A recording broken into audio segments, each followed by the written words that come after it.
Hi, I'm Drew Fletcher. I race car number 26 for Hills Motorsport in the Miata Trophy. Hi, I'm Jack Brewer and I drive car number 93. Jack, tell us about your motorsport journey to date. You've obviously been in a series before Miata. Yeah, so I started off racing MX5s in the Mark 1 Championship in 2016. I raced in that till 2021 and then moved up to the Mark 3s, and then we moved across to the MSV series this year, and having a great time. Drew, tell us a little bit about your motorsport journey to date. Well, you could probably say it's a midlife crisis for me. So later on in life, an absolute passion for motorsport, and then later in life I decided to scratch the itch and start racing. And it all started with a car that I bought that was tracking a lot. Got some tuition from an instructor that happened to be good friends with Aidan Hills, and it kind of snowballed from there, and here I am, season 4 of racing the MX5s. When you say that you got into this later, how many years have you been racing now? I've been racing kind of on track 4.5, 5 years now. Right, so you got to kind of mid-30s and you decided, hey, I'm going to give this a go. That's very kind of you, a little bit later than mid-30s, but yeah, I'll take that, yeah. So you didn't do any karting or any other sort of racing? No karting of any significance, just, you know, just the general go out with the kids and to the local higher go-kart tracks, but no, nothing from a young age at all, no. So you went straight through into racing cars, you got tuition, and here you are. Where are you in the championship for Miata Trophy this year? I have no idea. I have no idea. This year's been a little bit of a challenge. Missed a round due to personal reasons. Had a DNF due to a technical problem with the car, and then race 2 was cancelled. So I imagine I'm down a little bit from the previous years, but yeah, it's not been the best year in terms of results. But we're trying to finish strong and finish as high as we can. What did you race before you came into Miata? So I actually hadn't done any racing at all in like karts or anything. We did a little bit of time in karts as a kid, but it was only sort of playing around. I still had the bug from it from being a kid, but it never really materialised to racing. And then yeah, I ended up 8-10 years later getting into cars. Brilliant, and for the viewers, and I know this because I know you, but for the viewers, you're obviously a competitive swimmer. Do you think that that's had a kind of a bearing on your racing career? So the swimming obviously gets you very disciplined into the competitive style of having to do well for yourself in an individual sport, and obviously the preparation and everything else for a competition, but obviously nothing really compares to racing a car. It's so intense, the adrenaline's unreal, it's addictive. Do you model yourself on the way that Schumacher drives? Or drove, I should say. Yes, but I was probably too young to appreciate how good he was, and not the nuances that he used to be as fast as he was, whereas I sort of then, my awareness was more around sort of the Jensen Button style and how he drives a car. I love watching him drive and how smooth he is behind the wheel. I like to try and make it look as easy as possible. Perhaps a different question would be where you typically sort of end up racing, because you're typically in the mix, aren't you? And even if we look at this race, for example, you've qualified P10, which in a reverse grid puts you P1. P1 again for the second time this year, yeah. Previous years I've kind of been working my way just inside the top 5.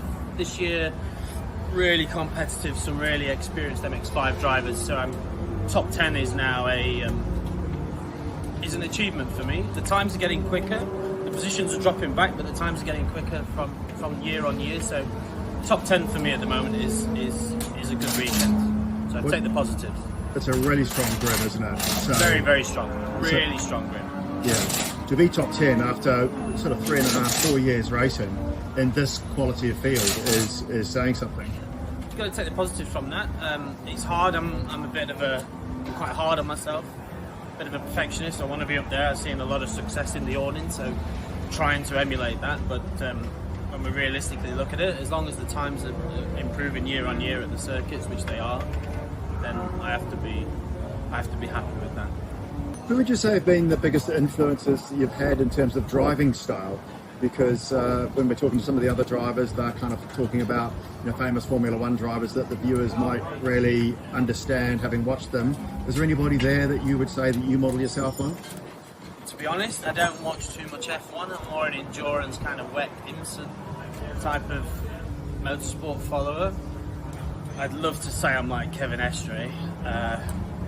I don't think many people would agree with that, but that's someone who I watch just able to absolutely perform constantly at the top.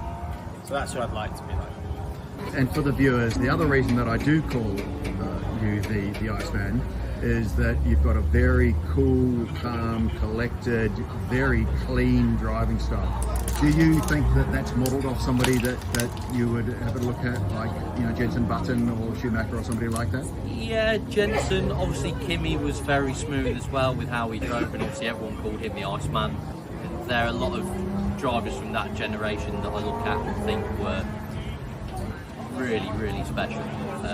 So I'd say they're sort of the biggest influences, really. What do you love about driving Miatas? It's so close. You can't get closer racing. You can go away and you can spend hundreds of thousands of pounds racing anything and everything. You won't get racing that's as close as this.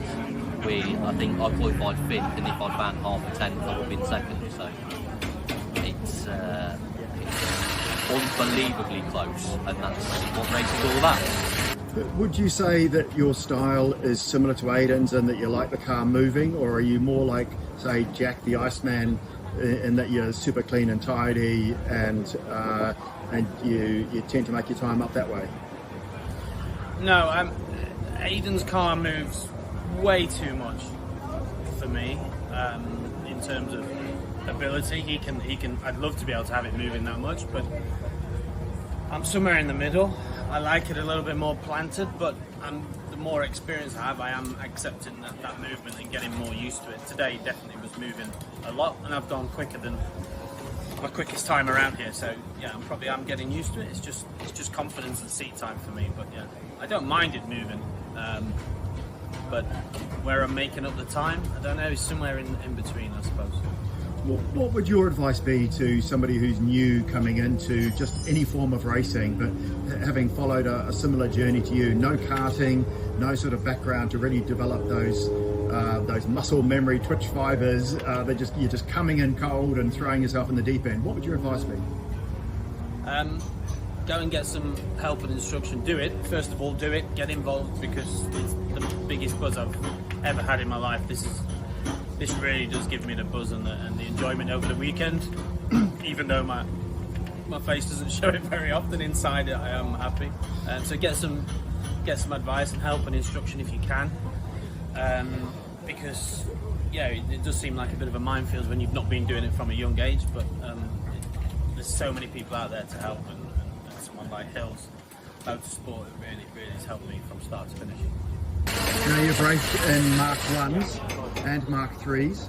You came through Mark 1s, you're a champion there, and then you moved through into Mark 3s, is that right? Almost a champion there. Ollie behind us, he took the championship that year, did Mark 1s, sort of learnt the ropes in Mark 1s, and then made a step up to Mark 3s, and found it tricky, but we're getting there slowly but surely. For the viewers who may not have seen the reel, you had a shocking incident at Brands Hatch.